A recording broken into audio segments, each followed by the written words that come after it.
Өзбекәлі Жәнібеков атындағы Оңтүстік Қазақстан педагогикалық университетінде ақын, композитор, қазақ тіліндегі тұңғыш заң жинағының авторы Әкім Ысқақтың «Жақыныңды жоғалтпаш» атты шығармашылық кеш өтті. Поэтикалық концерт жазушының осы атауымен шыққан жаңа туындысына негізделген.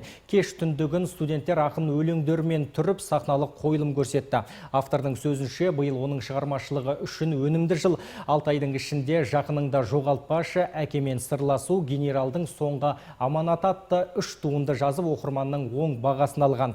Кешке келген студенттердің айтуынша, ақын өлеңдері талапкерлер арасында аса танымал, кеңінен тараған. Тіпті кейбір студенттер ғашығына өз сезімін Әкім Ысқақ тілімен жеткізеді екен. 80 жылдары бүкіл студенттердің арасында бір физиктің махаббаты деген өлең жатқа айтылды. Содан кейін жігіттер қыздарға сезімін білдіреді. Сөйтіп сол жылдар қалсын десем, жаңа физика факультетінің мұғалімдері айтып отыр, әлі күнге дейін қазіргі жастар сол сезімін білдіреді деп. Бүгінгі студенттерге де аға деп, оқырманыңызбын деп жөн сұрап сұрақ қойып жатады. Мен оған қай уақытта болсын жауап беруге дайынмын.